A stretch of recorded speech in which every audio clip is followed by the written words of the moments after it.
I spent 2 years building walls to protect my heart until a flooded apartment and one soft laugh brought them crashing down. You know how some people say they remember exactly where they were when their life changed.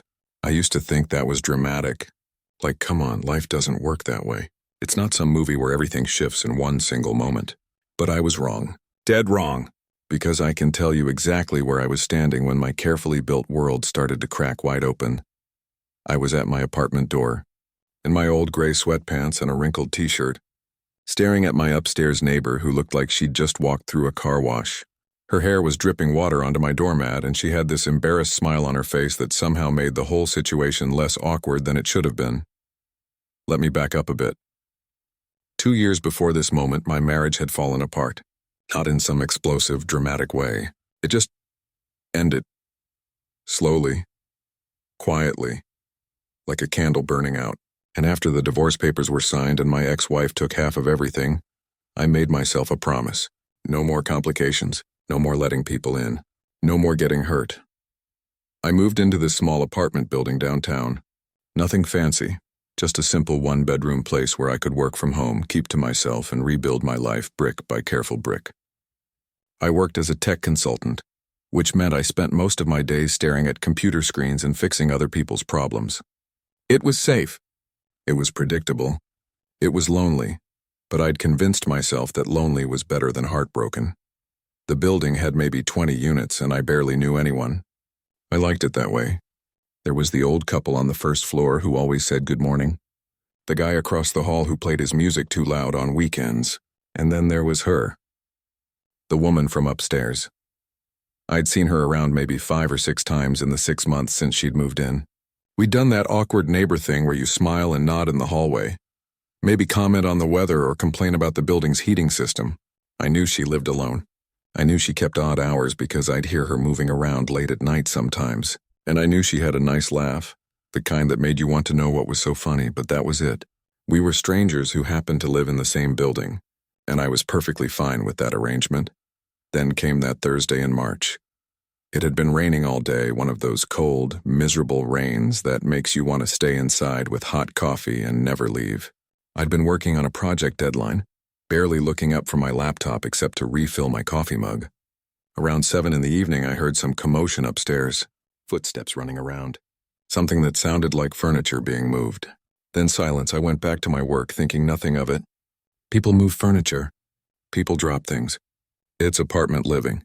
But then around 8:30, there was a knock on my door. Not aggressive, not frantic, just a steady knock that said someone needed something. I opened it, and there she was. Soaking wet, she had a small backpack over one shoulder and was holding a phone in one hand. Her jeans were wet up to the knees, and she had this look on her face that was equal parts apologetic and desperate. "Hey, I'm so sorry to bother you," she started, talking fast like she'd rehearsed this. "I'm from upstairs, apartment 3B.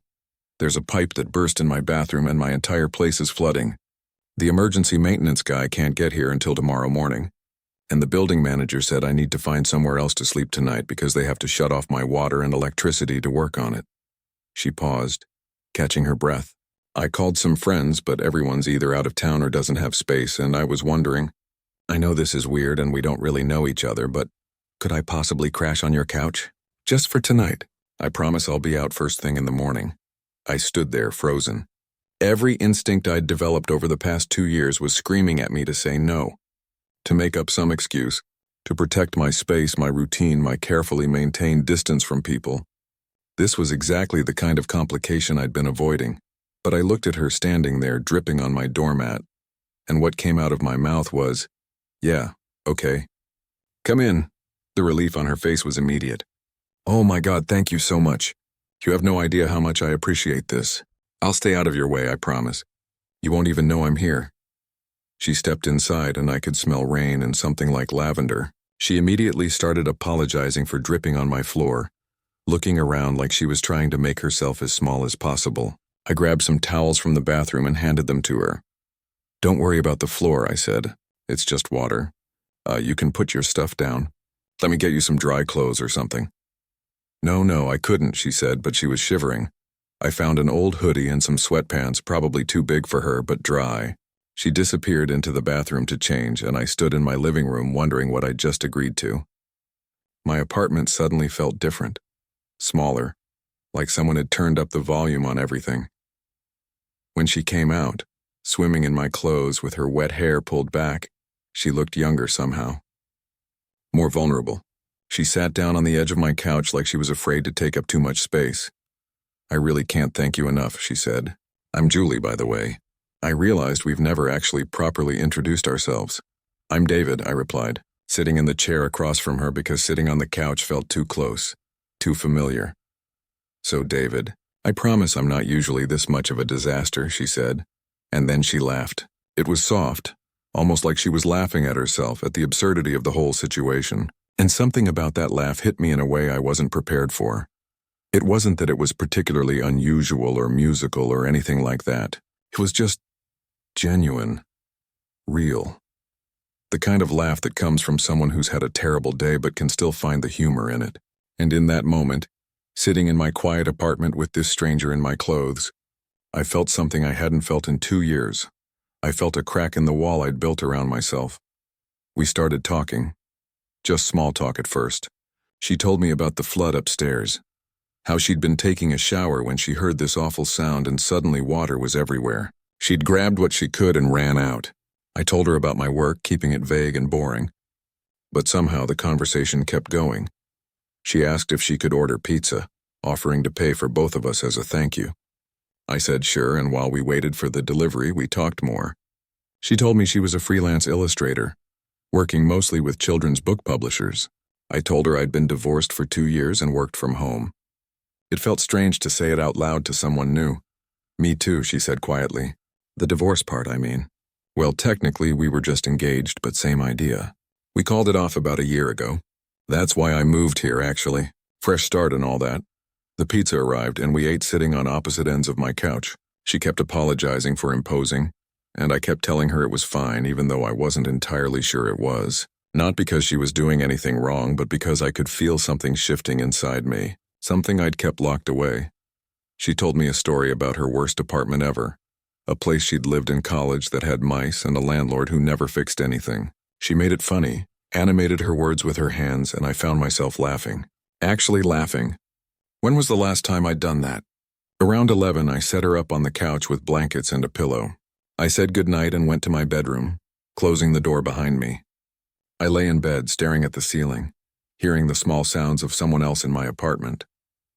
The rustle of blankets, the soft pad of footsteps to the bathroom, the quiet settling of another person in my space. And I knew right then that I was in trouble. Not the bad kind of trouble, but the kind that shakes up your life. The kind that makes you question all the rules you've made for yourself. The kind that reminds you that walls keep things out, but they also keep you trapped inside. I'd opened my door to help a neighbor for one night, but something told me that one night was about to become a lot more complicated than I'd planned. When I woke up the next morning, I almost forgot she was there. Almost. Then I smelled coffee brewing, and I remembered. I'd never given anyone else the key to my life, even temporarily. And now there was someone in my kitchen making coffee. I walked out in my pajamas, still half asleep, and found Julie standing by my coffee maker, looking guilty. "I'm so sorry," she said immediately. "I hope you don't mind. I can't function without coffee in the morning, and I found your coffee maker and I thought maybe you'd want some too." She was still wearing my hoodie from last night and her hair was messy from sleep. She looked comfortable in my space, which should have bothered me but somehow didn't. "Coffee's good," I managed to say. "Thanks." She poured 2 cups, remembered where I kept the sugar without asking somehow, and we sat at my small kitchen table. The morning light came through the window and everything felt strangely normal, like we'd done this before even though we hadn't. "So I called the building manager," she said, wrapping her hands around her mug. "The repairs are going to take longer than they thought. Maybe 2 or 3 days. They found more damage behind the walls." She looked down at her coffee. "I'm going to start calling around to hotels or see if I can find a short-term rental or something." I should have said okay. I should have nodded and wished her luck. That would have been the smart thing, the safe thing. Instead, I heard myself say, "You can stay here until it's fixed." She looked up, surprised. "David, I can't ask you to do that." "You're not asking. I'm offering. It's just a few days, right? And honestly, hotels around here are expensive. Save your money." I wasn't sure why I was pushing this. Maybe it was because the morning didn't feel as lonely as my mornings usually did. Maybe it was because she'd made coffee for both of us without being asked. Or maybe it was something else entirely. Something I wasn't ready to admit yet. "Are you sure?" she asked, studying my face like she was trying to figure out if I really meant it. "Yeah, I'm sure." And just like that, my one night of helping a neighbor turned into 3 days of sharing my space with someone. I thought it would be awkward. I thought I'd feel invaded or uncomfortable, but it wasn't like that at all. We fell into a routine without even planning it. I'd work at my desk in the corner of the living room, and she'd set up at the kitchen table with her tablet and stylus, working on her illustrations. Sometimes we'd work in complete silence, just the sound of typing and her pen scratching against the screen. Other times, one of us would say something random, and we'd end up talking for 20 minutes. I learned that she drank way too much coffee. She learned that I had a habit of talking to myself when I was debugging code. She showed me some of the children's books she'd illustrated, and I was genuinely impressed. The drawings were whimsical and detailed, full of life. I told her about the company I used to work for before I went freelance and why I'd left. On the second night, we cooked dinner together. Or rather, she cooked, and I tried to help without getting in the way. She made pasta from scratch, which I didn't even know people still did. She said her grandmother had taught her, that it was one of the few things she remembered clearly about her childhood. As we stood in my tiny kitchen, flour everywhere trying to roll out dough on my counter, something happened. We both reached for the salt shaker at the same time and our hands touched. It was nothing, just a brief moment of contact, but I felt it like electricity. She pulled her hand back quickly, laughing it off. "Sorry, you go ahead." But I'd seen something in her eyes just for a second. A flicker of recognition, like maybe she'd felt it too, and that terrified me more than anything. After dinner, we ended up on the couch watching some documentary about ocean life that neither of us had chosen, but both of us were too lazy to change. She sat on one end, I sat on the other. A careful distance between us, but as the night went on, that distance seemed to shrink somehow even though neither of us moved. "Can I ask you something personal?" she said during a commercial break. I tensed up. "Sure. Why did your marriage end? You don't have to answer if you don't want to." I was quiet for a moment, trying to figure out how to explain something I barely understood myself. We just grew apart, started wanting different things.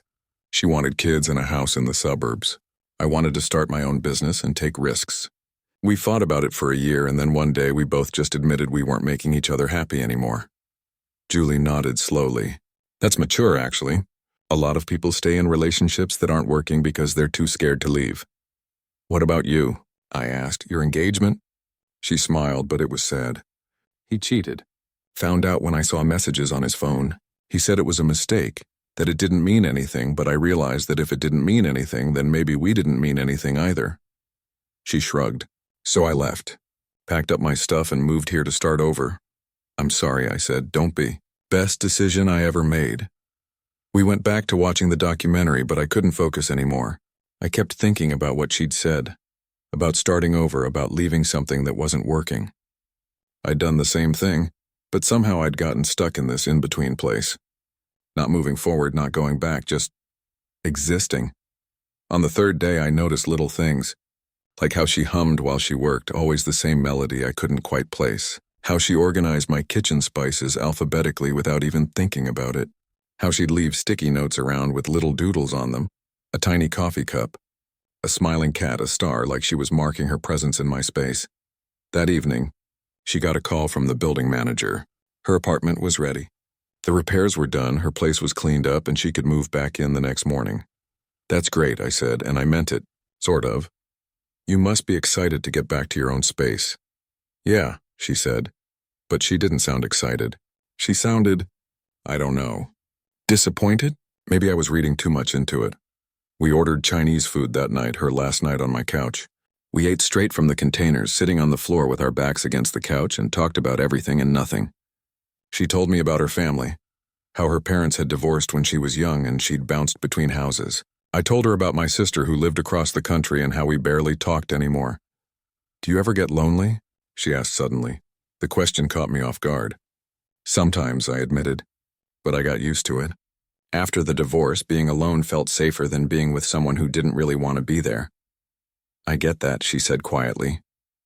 "But there's a difference between being alone and being lonely. You can be alone and happy, but lonely is Lonely is when you have space for someone but you're too scared to let them in. Her words hung in the air between us. I wanted to argue, to defend my carefully constructed solitary life. But I couldn't because she was right. I wasn't just alone. I was lonely. I'd been lonely for 2 years and I'd convinced myself it was a choice when really it was just fear. We sat there in comfortable silence, and I realized that these 3 days had been the least lonely I'd felt in a long time. This stranger who'd knocked on my door during a rainstorm had somehow made my apartment feel less like a hiding place and more like a home.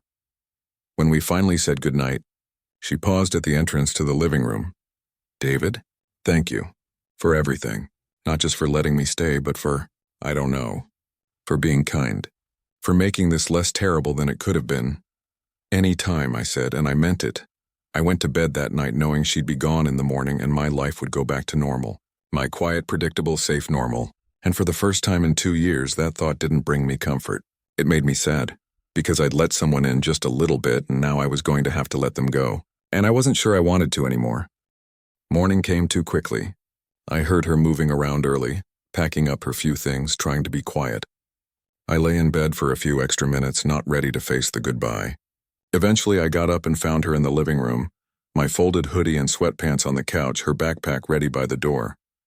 "You're up," she said, smiling. "I was trying not to wake you. It's fine. I'm usually up around this time anyway." A lie, but a small one. She looked around my apartment like she was memorizing it. "Well, I guess this is it. Back to real life." "Yeah," I said, hands in my pockets, not knowing what else to do with them. There was this awkward moment where we both just stood there. Then she stepped forward and hugged me, quick and genuine. I hugged her back, and for those few seconds, I could smell that lavender scent again and feel the warmth of another person, and it reminded me of everything I'd been missing. She pulled back, slinging her backpack over her shoulder. Then she turned at the door, hand on the knob, and said something that changed everything. "Would you want to get dinner sometime? Like actually go out? Not just ordering takeout on your couch?" My heart jumped. This was it. The moment where I could say yes, where I could take a chance on something real, where I could stop hiding and start living again, and I panicked. "I don't think that's a good idea," I heard myself say. The words came out before I could stop them, before I could think them through. "We're neighbors. If things got weird or didn't work out, it would be awkward. You know, seeing each other in the hallways and stuff." The smile faded from her face. Just for a second I saw hurt flash in her eyes before she covered it up with understanding. "Oh, yeah, no, you're totally right. That makes sense." I wasn't thinking. She laughed, but it wasn't her real laugh. It was the polite one. The one you use when you're trying to save face. "Forget I said anything. Thanks again for everything, David. You really saved me." And then she was gone. The door closed and I was alone again in my apartment. The space that had felt warm and alive for 3 days suddenly felt cold and empty. I stood there for a long moment, staring at the closed door, my mind screaming at me to open it, to run after her, to tell her I was an idiot. But I didn't. I just stood there. The weeks that followed were some of the worst I'd experienced since my divorce. Not because anything bad happened, but because nothing happened at all. I went back to my routine. Work, eat, sleep, repeat. My apartment was quiet again, orderly again, lonely again. I'd see Julie in the hallway sometimes. She'd smile and wave, say hi in that friendly but distant way you do with acquaintances. We'd make small talk about the weather or the building's broken elevator, and every single time I wanted to say something real, something honest, but I never did. At night, I'd lie in bed and replay that moment at the door over and over. I'd think about different words I could have said. I'd imagine saying yes, imagine what might have happened, and then I'd remind myself why I'd said no, why it was safer this way. But safe felt awful. My sister called one Saturday afternoon. We hadn't talked in months, so I knew something was up. After the usual pleasantries, she got to the point. "Mom told me you sounded depressed last time she called. What's going on with you?" "Nothing's going on. I'm fine." "David, you're not fine. You haven't been fine since the divorce. When are you going to stop punishing yourself?" "I'm not punishing myself." "Really? Because from where I'm sitting, it looks like you've locked yourself away in that apartment and decided you're never going to let anyone in again. That's not healing. That's hiding." I wanted to argue, but the words wouldn't come. Maybe because she was right. There was someone, wasn't there? She said, her voice softer now. "Someone you liked. I told her the whole story. About Julie, about the 3 days, about the dinner invitation I'd turned down. When I finished, there was silence on the other end. "You're an idiot," my sister finally said. "Thanks, that's helpful." "No, seriously, David. You met someone who made you feel something again, and instead of seeing that as a good thing, you ran away from it. Do you know how rare that is? To connect with someone like that? It's not that simple. What if it doesn't work out? What if I open up and just get hurt again? What if you don't and you spend the rest of your life wondering what might have been?" She countered. "Look, I get it. Getting hurt sucks. Divorce sucks. But you can't let one bad experience make you afraid of all experiences. That's not living. That's just existing." After we hung up, I sat there for a long time thinking about what she'd said. I'd been so focused on protecting myself from pain that I'd forgotten what it felt like to actually feel anything good. Joy, excitement, connection, hope. I'd locked all of that away along with the possibility of hurt. I thought about Julie sitting on my couch that first night, laughing softly at her own bad luck. I thought about how she'd made coffee for both of us without being asked. How she'd left little doodles around my apartment like gifts. How she'd asked if I was lonely and actually listened to my answer. And I realized I'd made a terrible mistake. The question was, had I realized it too late? It had been almost 4 weeks since that morning at my door.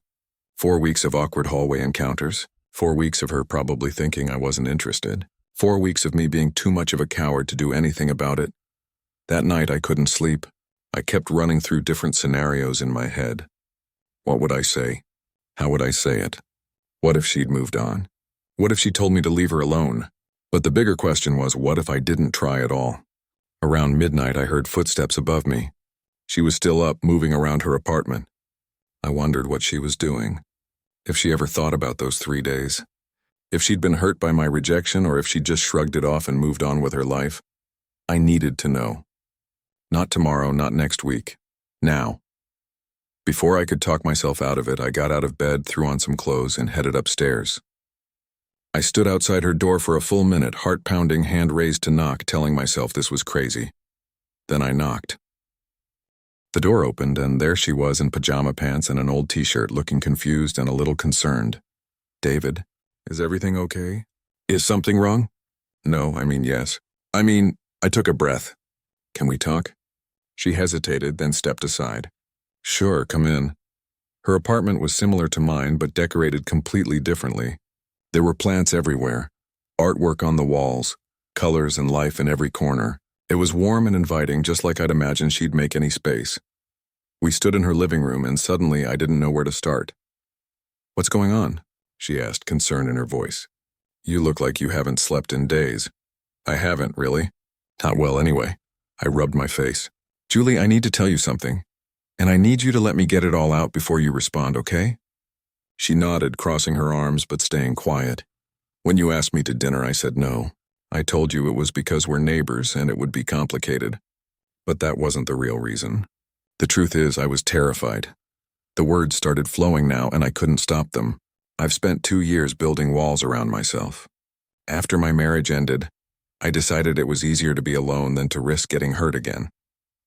I convinced myself I was happy, that I didn't need anyone, that my quiet little life was enough.